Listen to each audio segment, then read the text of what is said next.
Bad Boys 2 explains the American war machine. It's the birth of a nation for our dying empire. In the same way that The Birth of a Nation as a movie and cultural phenomenon said so much about America in 1915, Bad Boys 2 says as much about the current hellscape of our decaying imperial state. I've watched actual propaganda movies that are less on the nose than this. Key to its messaging is doing the classic right-wing tactic of accusing your enemies of doing the evil thing while you unrepentantly do it. Right-wingers accuse queer and trans people of harming kids when they're the ones actually, I don't even need to finish the sentence. They're just straight up trying to justify it now. There's a difference between a 15-year-old and a 5-year-old. It's just whatever. In Bad Boys 2, in the opening scenes, it's the evil Cubans working with the Cuban government who are using coffins to ship drugs into the country, as opposed to, well, I'll just put this headline up here from 1972. And this chart showing opium production in Afghanistan before and after we were there.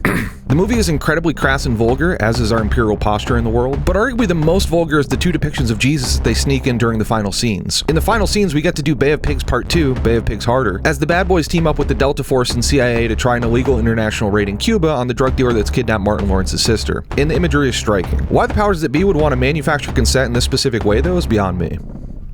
For one, in Cuba, the drug dealer bad guy is in a palatial mansion, because Cuba, a country that's primarily known for sending doctors everywhere and has been under immoral US blockade for 60 years, yes, Cuba is the country that is filled with rich estates hosting billionaire criminals that kidnap women. Sorry, I'm getting word about an American who might have done that. What was his name? He was a financier? I'm talking about Jeff Epstein, the New York financier. Was he connected to anyone important? He was connected to everyone important? Oh, him. Oh, well. The way they portray the rich Cuban Jesus is opulent and over the top and made in the image of the billionaire criminal, but that'd be crazy. That'd be like making your own edition of the Bible. No one would do that. And if they did, every self-respecting Christian would hate that person for it. In contrast, the American death squad is in a kind of underground resistance safe house. It's the opposite of those dastardly rich Cubans. Even with access to the trillion-dollar budget of the American military and police state, we're still so poor and working class that it's us that has to map out the enemy compound with cigar boxes. And the only Jesus picture we can afford is just a simple and classic Sacred Heart version. So we do this illegal and insane raid on foreign soil. Why the powers that be would want to manufacture consent in this specific way is beyond me. And it works, and now we have to escape, which we're able to do because it's actually the Cuban guy who has a conveniently brand new Hummer H2, the civilian version of the American Humvee, the car that only the most emotionally secure and well-adjusted guys in America drove. And to do that, director Michael Bay does an homage to the famous car going through a shantytown scene from Police Story, except it's now an American Hummer on foreign soil, and he adds in tons of random explosions, because he's Michael Bay. And as the chase nears its end, the bad boys achieve salvation in one of the most shocking moments that I've personally ever seen on film. There!